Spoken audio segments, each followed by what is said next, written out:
I'm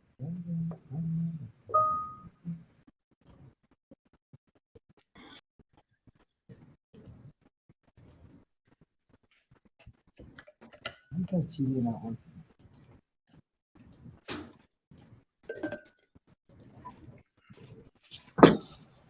Oh.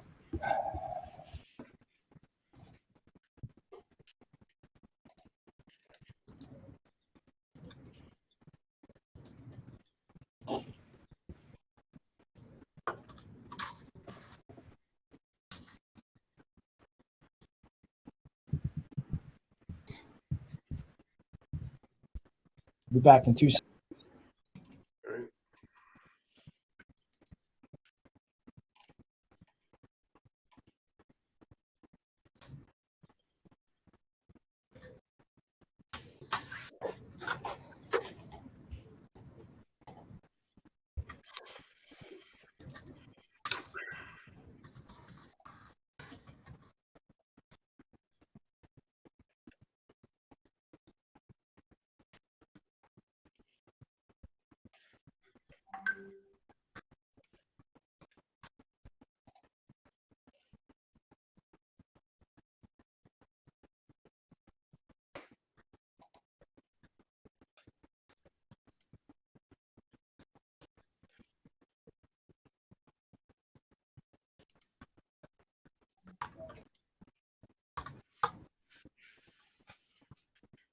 Hello, everyone. Welcome to the Nextv Plus USA session on broadcast TV and the roadmap to advanced advertising.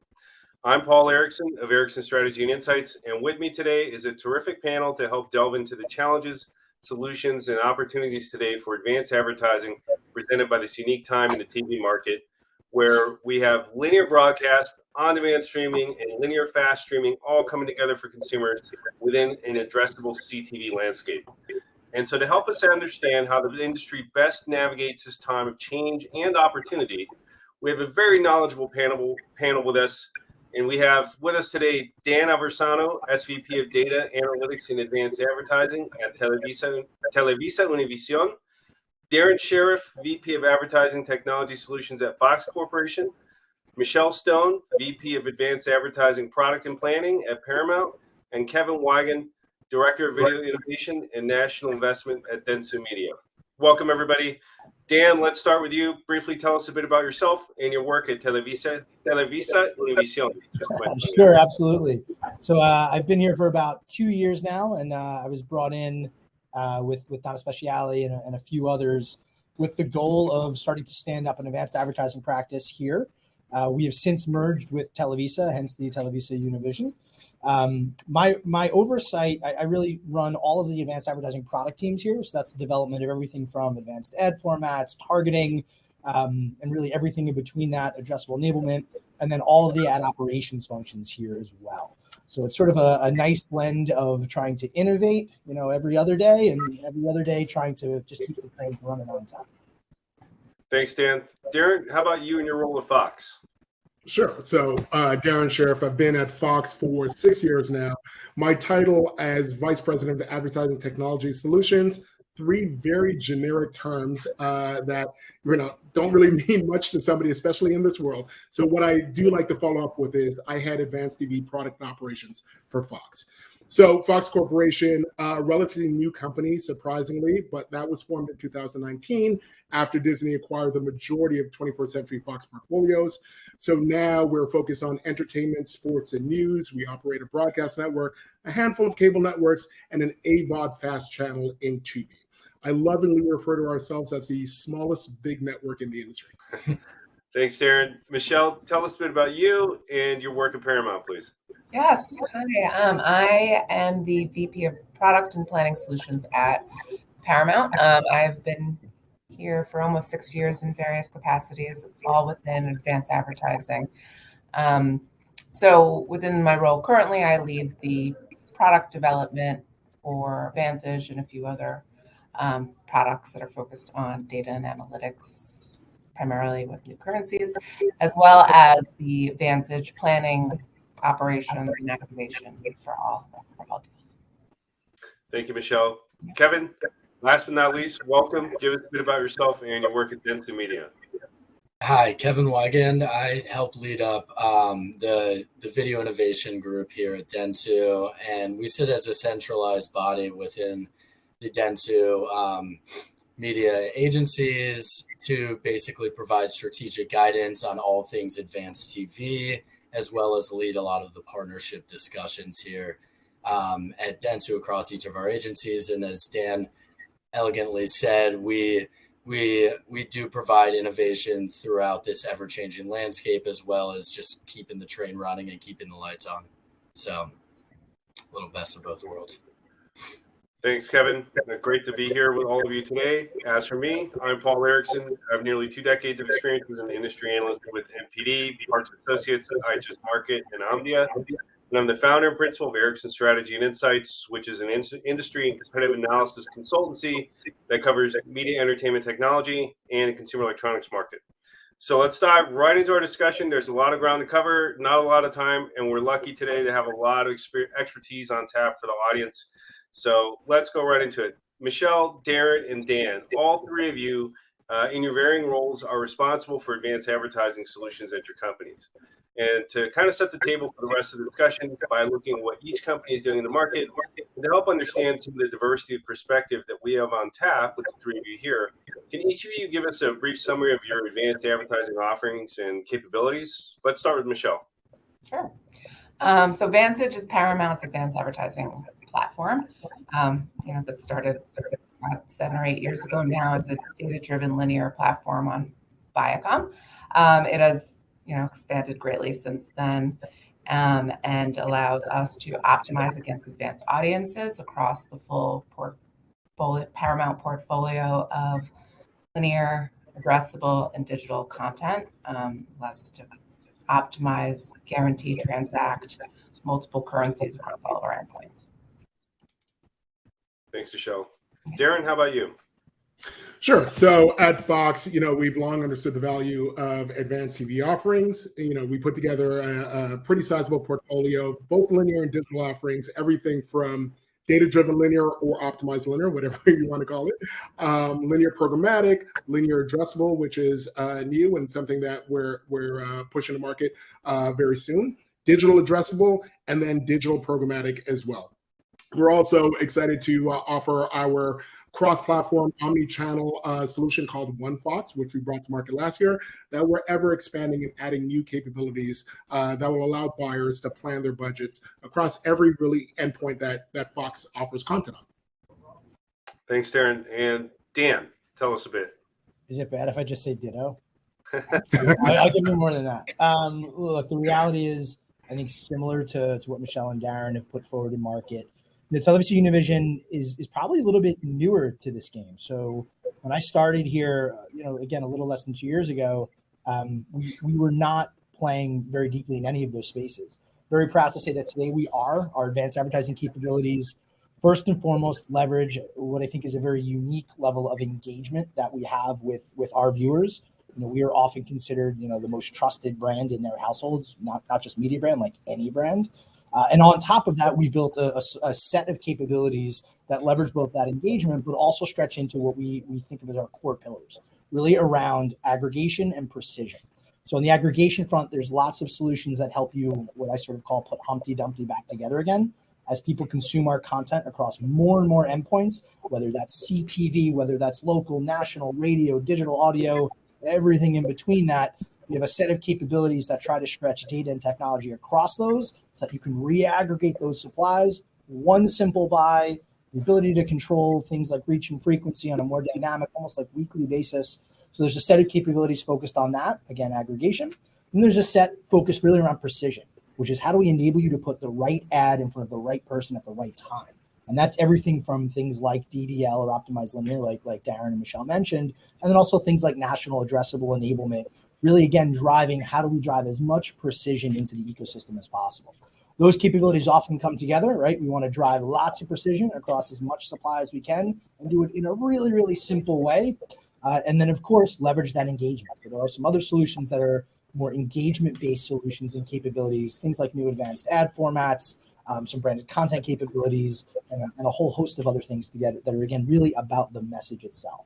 So those three pillars sort of come together: precision, engagement, and aggregation, and that forms really the foundation for all of the things that we put in market. Thanks, Dan, and thanks everybody for giving an overview for the audience so they kind of understand both what your companies are offering as well as how your perspectives are varying or might vary here in this discussion. Kevin, now that we've heard from the technology side of this panel, I'd love to hear from you, since you represent a very different perspective coming from the client and creative side. In this panel, you're the voice of the demand side of the equation. How are advertisers viewing the state of the advanced connected TV ad market? For example, what's working well? Where are the opportunities? And more importantly, where is there work still to be done?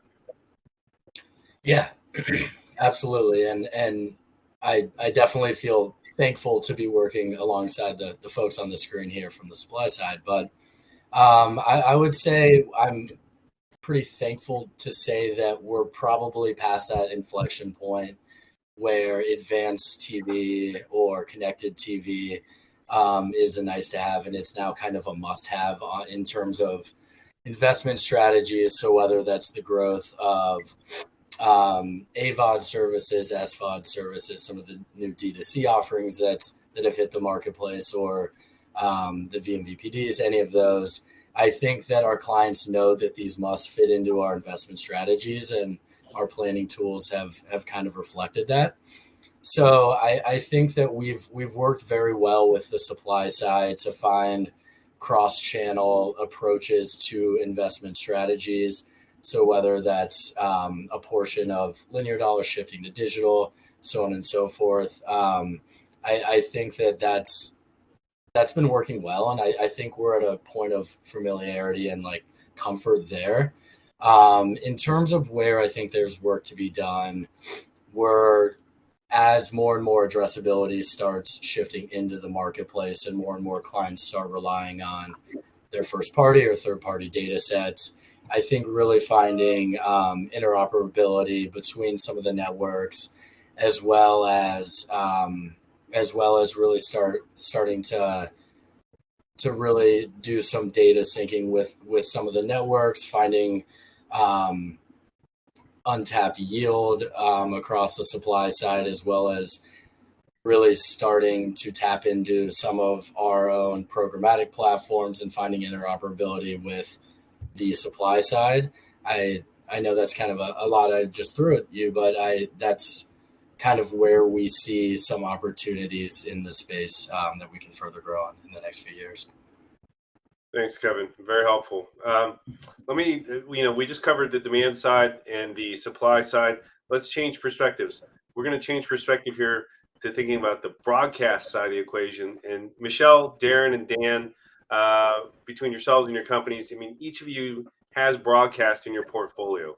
And in today's world where consumers access content in so many ways, whether it's broadcast, streaming, linear, on demand, does broadcast have any special importance, unique role in this landscape? Where people are so, or at least the spotlight is being taken by streaming at the moment. Broadcast is still there. How do you see broadcast fitting into consumers' daily video consumption choices today and tomorrow?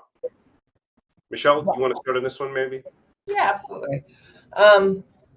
Broadcast inventory and content continues to be a really extremely important vehicle for us at CBS or Paramount, but our CBS content. It is the most premium content that we have. It has such large scale and reach, and it's appointment viewing. Obviously, that appointment changes a little bit with all the new technologies and being able to watch, broadcast content on various platforms and channels now. But there's also the engagement of that type of content that is just like no other. So when you think about the variety of programming within a single day of a broadcast channel, you go from news to tried and true daytime programming to primetime content, of course, and then late night and sports. Like, this is the full breadth of content that people are consuming in a single day. So I think broadcast really continues to have that scale and reach that is like no other.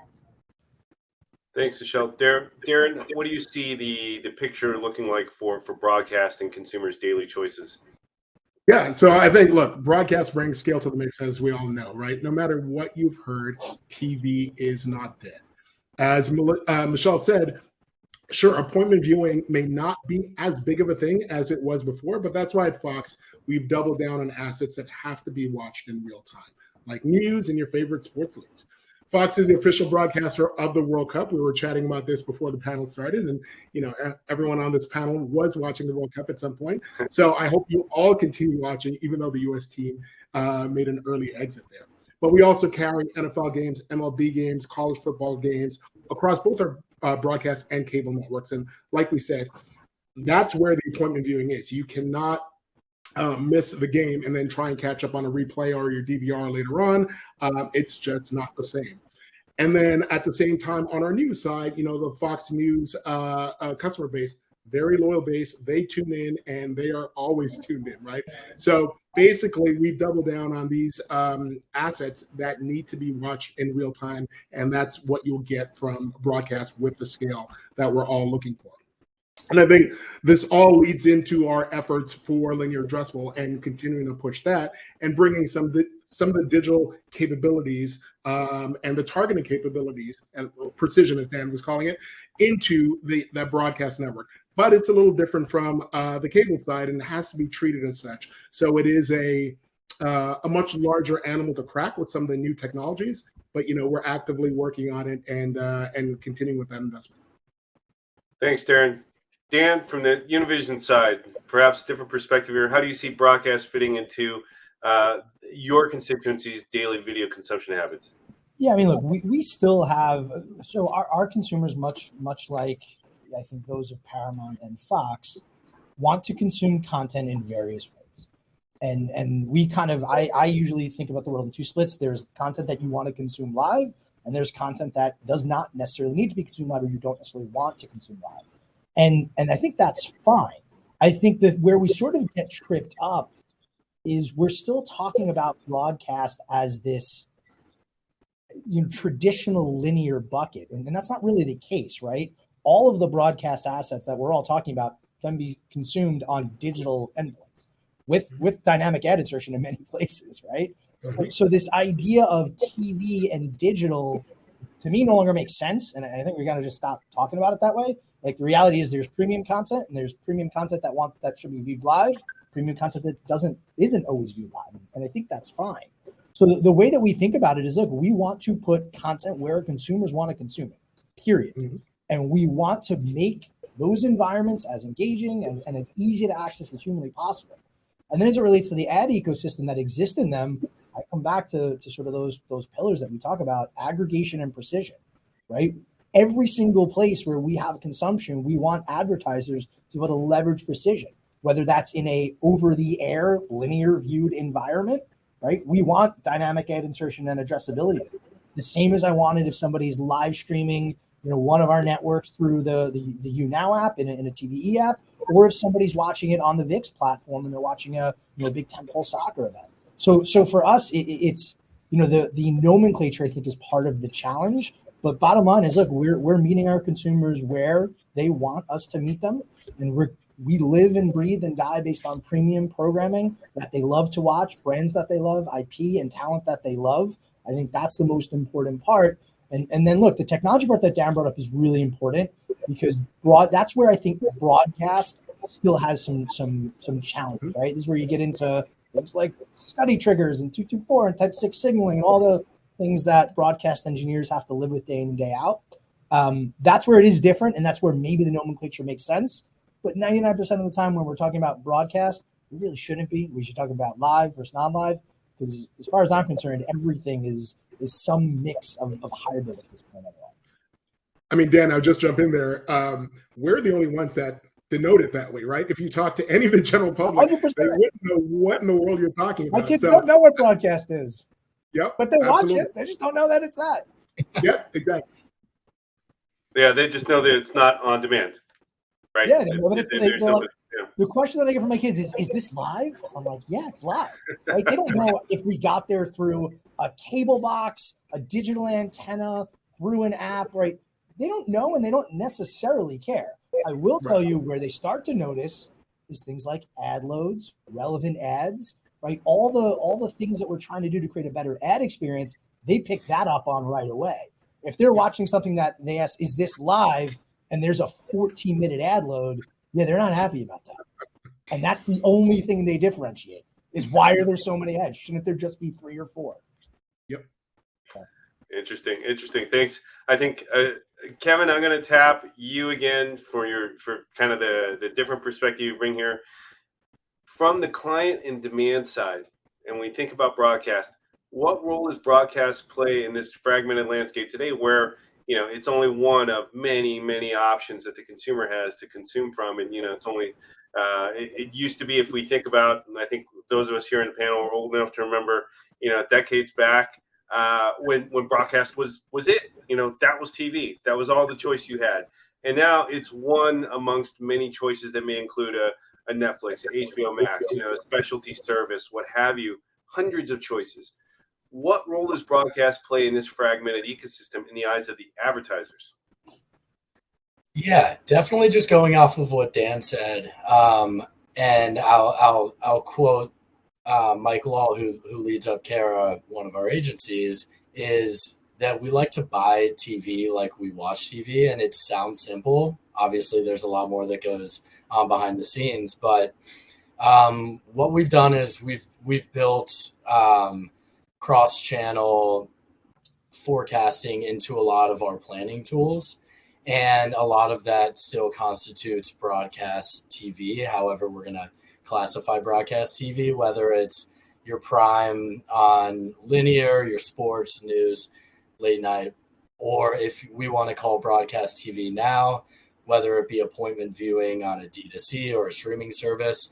I think that we just want to follow the eyeballs where they live, and obviously taking into account audiences, KPIs, and other things from a buying perspective. But we're going to mirror our investment strategies to our consumers' viewing habits. And regardless of what constitutes broadcast TV, we're going to have our planning tools reflect that. And I think that a lot of our clients' investment strategies kind of mirror those viewing habits. Thanks, Kevin. I think, when I brought up fragmentation there, and I think from a different perspective, we have a landscape now where a lot of content providers and services are mixing lots of different sources of content delivered in different ways into one product or one ecosystem within themselves, which, might be traditional broadcast, digital, OTT, both linear and on-demand services. And Michelle, thinking about Paramount, it's such a diversified media company, right, that mixes all of these different paradigms together. Is it possible today for the marketplace to buy across the group's entire digital video inventory? And how does the CBS inventory fit within this aggregated offering? Yeah. So to that question around the digital video ecosystem, everybody is currently transacting holistically across that with our IQ products. And, when we merged with CBS, that was, one of the first things, a few of the first things that happened was merging all of our digital assets and the way that people think about consuming digital video into a singular buy through our IQ products. One of the other things that we did when we merged, that was one of the first things back in the beginning of 2020, was to also merge CBS into our Vantage convergent platform. So not only can you buy, digital video holistically through our IQ products, but you could also buy the full portfolio of not only digital video, but live linear addressable, as well as national linear television across both cable and broadcast within a single advanced audience deal. So that was really, really huge for us to be able to merge CBS into Vantage, which was historically a cable-first product. To be able to do it in the middle of a pandemic was, quite amazing in itself. So we've been doing that across all of our Vantage convergent deals for some time. And CBS in particular, like we talked about, kind of brings a different level of reach and scale, especially when you're thinking about unique audiences and being able to find pockets of inventory across the entire portfolio that drive that reach and scale for an advanced audience. So I think we did in both of those areas between both the total video, digital video portfolio, as well as our full breadth of inventory across all. Thanks, Michelle. Keeping on the topic, or keeping on the aspect of aggregating different content together from different libraries, when I think about that, and I think about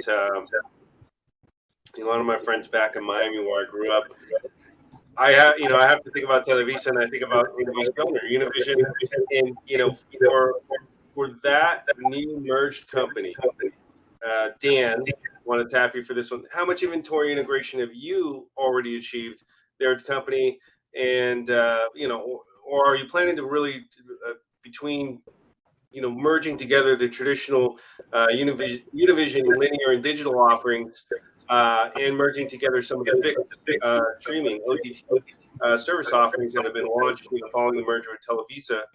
How is that integration going? And how can we really look at tapping that going forward? Yeah, I mean, look, in short, it's progressing very well, but there's two heads to the problem. The first is a data challenge, and the second is a technology challenge. Right? On the data side, you need data sets that you can stretch across the endpoints, so to speak. Right? And I think the historical challenge has been the way that you measure television has been very different from the way that you measure digital.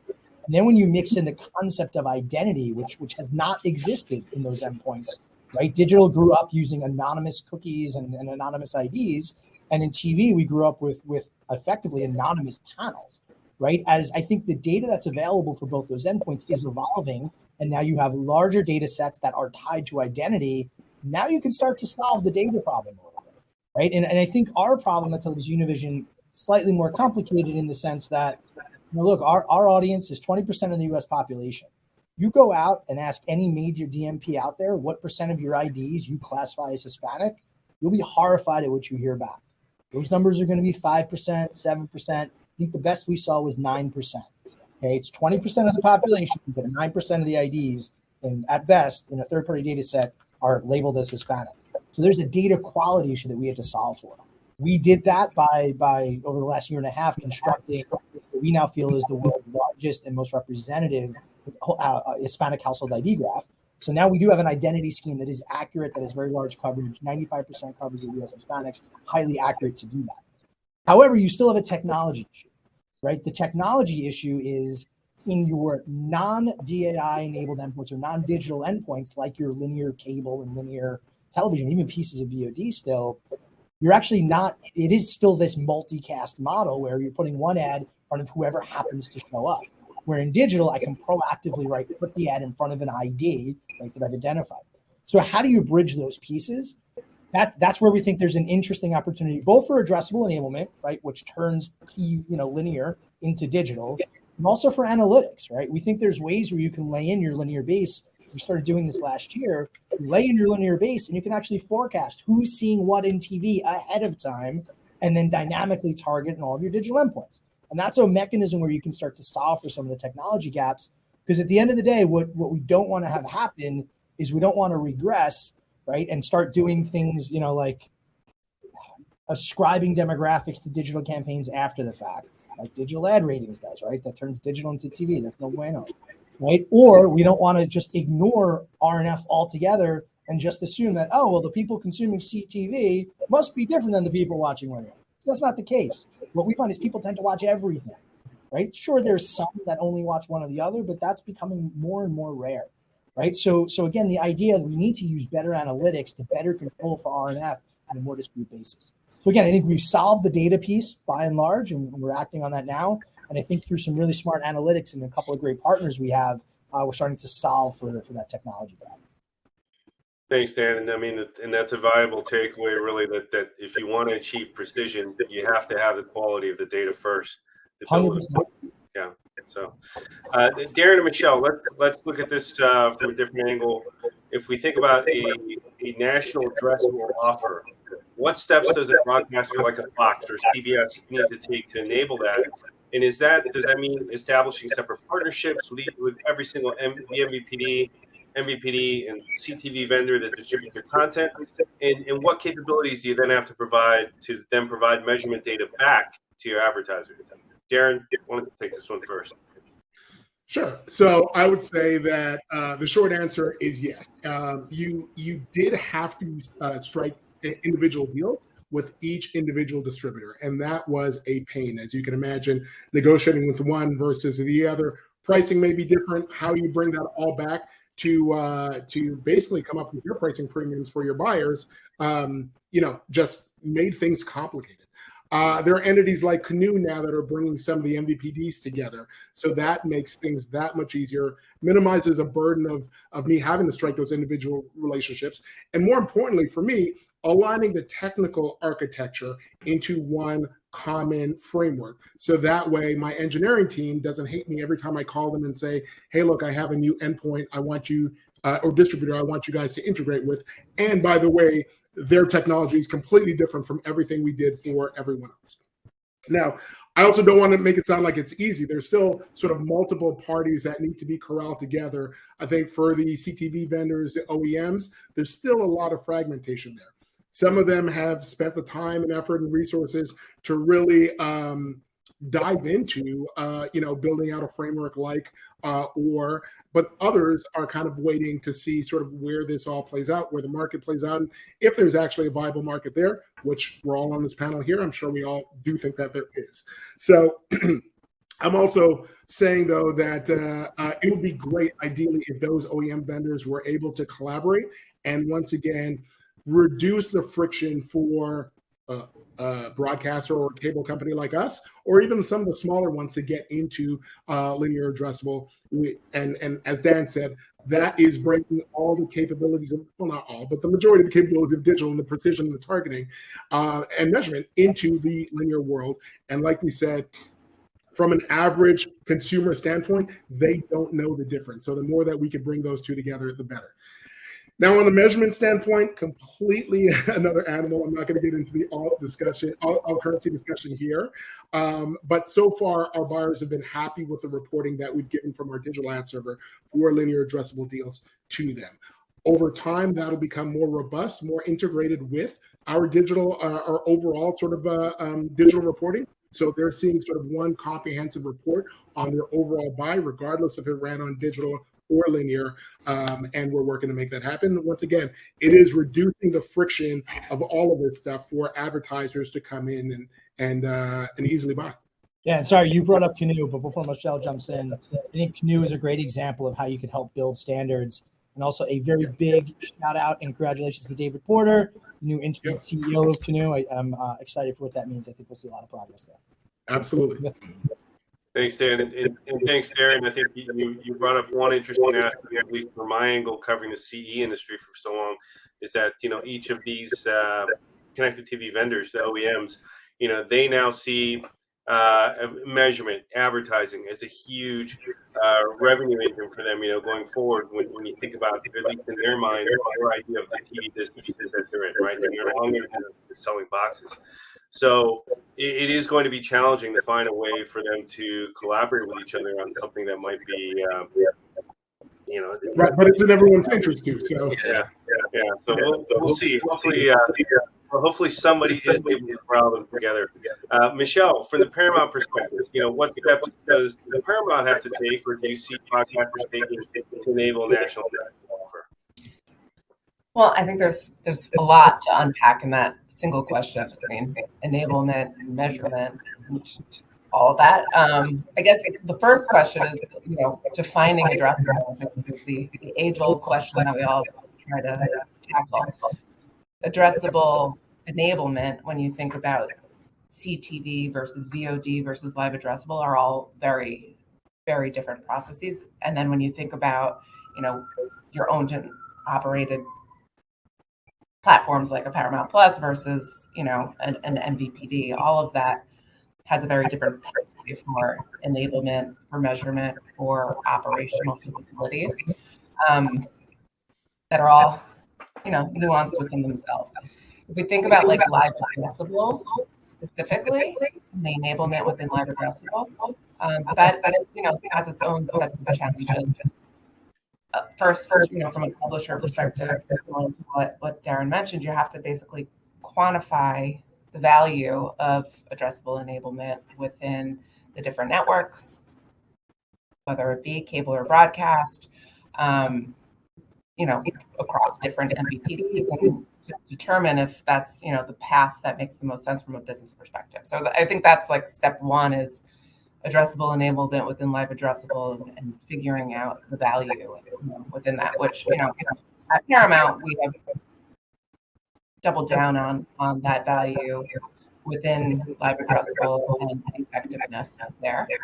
But then sticking on the enablement piece, how you enable cable versus how you enable broadcasts are also very different, going back to, content is content, but the technology behind it is very different. So when you're enabling live addressable within a broadcast network, you have to think about watermarking and, all these different elements from a technology perspective to make that work. So, our cable enablement versus broadcast enablement is different. We have capabilities in both, but they're definitely different in how you think about the enablement and the technology. The measurement of all of those things together, when you think about a linear campaign, addressable, VOD, CTV, bringing all of that together in the end is something that all of us have varying capabilities to do, and is really the future of the holistic view of how you execute a deal, and something that we're is very important. It's not only the execution across all of the things, but then the measurement, not only impressions, but reach, impact on the other side of the execution. So I guess that's a long-winded way of saying the capabilities, and they are all different, but I think all of us are making large steps to move that forward, and it is important, and we're all doing it and to do it at scale. Yeah, Paul, do you mind if I jump in real quick on this? No, because and we could probably talk about this between all of us for like 3 hours, but basically, I would say from a demand side on this, I think the industry is still figuring out and waiting for a few shoes to drop before full scale national linear addressability really becomes the forefront and like reaches the threshold of adoption across the industry. And I think some of the headwinds, Darren and Michelle both touched on, but I think it's logistically operating. You buy what addressable inventory from who, what is actually addressable, how is the currency or the measurement re-expressed or recalibrated on the back end. And obviously, if you're doing national linear addressable on a Paramount property, on cable, if it's being addressably served from a set-top box or a cable or satellite box versus what can be done from a smart TV, and some of the capabilities, whether it's Project or Roku's Nielsen integration, I think there's a lot of interoperabilities that we still have yet to see in the marketplace. And Darren touched on that, across the different protocols or cable enablement, to really find a place where we can really find a lot of scale from an addressable standpoint. And that requires multiple either set-top boxes across the universe, or in collaboration with multiple smart TV enabled addressability across the universe. And I think once we see that full scale of adoption and it mirrors somewhere close to what the Nielsen TV watching universe probably becomes, I think only then will our advertisers be like, hey, there's a chunk out of the national linear space that is actually fully addressable, and we can allocate aside certain funds to not only tap in to Televisa Univision, Fox, Paramount, but the entire landscape. And I think then, as well as once we can start figuring out multiple advertiser versus single advertiser enablement, I think then we'll find a lot of adoption here. But there's a few headwinds that I think we fully need to get over the hump for before that's gonna come to fruition. Thanks, Kevin. Continuing on with the subject of addressable, Dan, your perspective, what role does addressable play in upfront? And how do you manage the uncertainty of the audience data when you're negotiating upfronts for advanced and addressable TV? Yeah, I mean, look, that's been a constant evolution. So the first upfront that I did that probably had a meaningful amount of volume around audience was probably back in 2014-ish. And it wasn't even addressable, really data-driven linear. What we found is, the upfront marketplace is predicated on efficiency and historically speed. And that doesn't leave a whole lot of room for a lot of complication. Right. So in the past, right, we would negotiate particularly an upfront deal. We'd be talking about rate of change and volume. It would happen very quickly, usually at 3 o'clock in the morning. Usually there would be not a lot of paper or emails, and somebody would, close $500 million deal on the phone at 3 a.m. without a shred of paper. Super efficient, right? But you strip sort of a lot of the more complicated elements out of that, right? You're not necessarily talking about audience deals. You're not talking about data. You're not talking about content. You're really just talking about a bulk volume of impressions at a holdco level. As data-driven linear and addressable have started to grow, what we typically see is we try to maintain some of the simplicity for the sake of the upfront.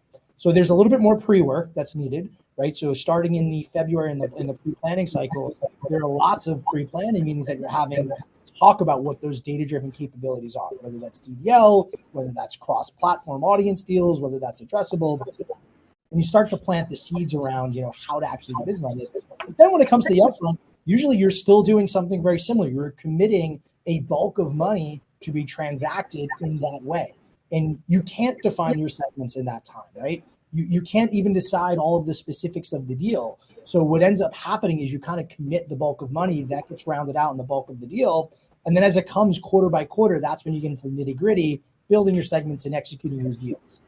I think it kind of has to work that way. It's not too different from the way that we run programmatic and PMPs and PG in the upfront, right? Where you're making commitments and you're committing dollars to do that.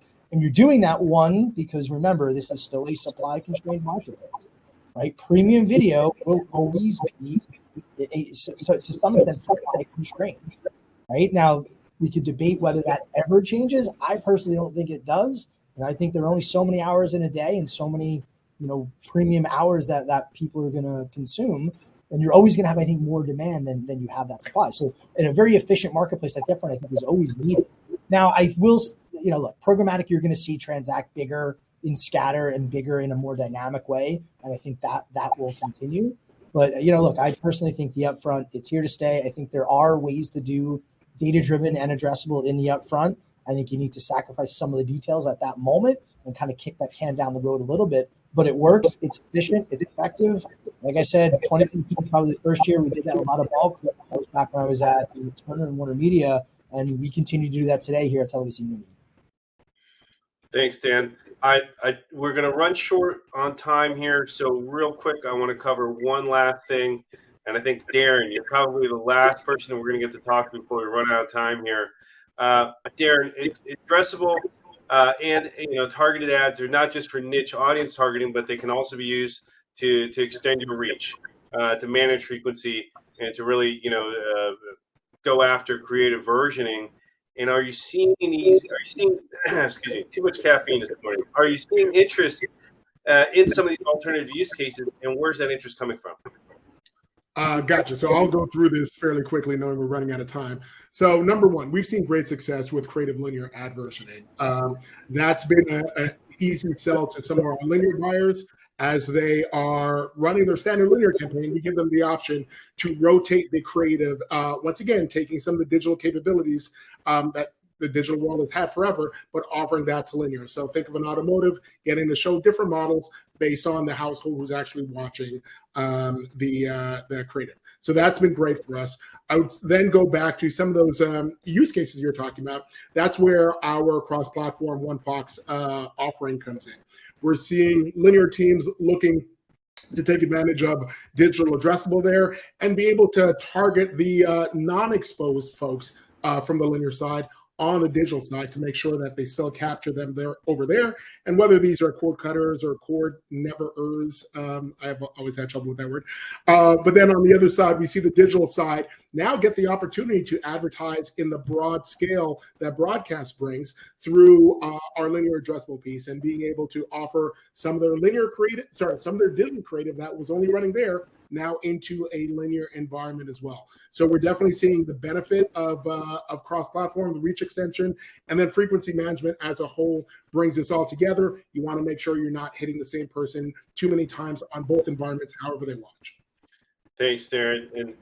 And unfortunately, I apologize to the rest of the panel. We had so much more to cover, and we could have easily spent another hour with no problem actually going through a lot of this because there's so much to unpack in this topic of really, addressable advertising, advanced advertising in this age of merging broadcast TV with so many other options that the consumer has today. And so I'd like to bring the session to a close. Even though we really could have gone into so much more, I'd like to thank Dan from Univision. I'm not going to mess it up this time. Darren from Fox, Michelle from Paramount, and Kevin from Dentsu Media for the great insights today. I'm sure the audience really appreciates it. And for those of you in the audience, thank you for joining us today in this discussion, and take care. Thanks so much, everybody. Thank you.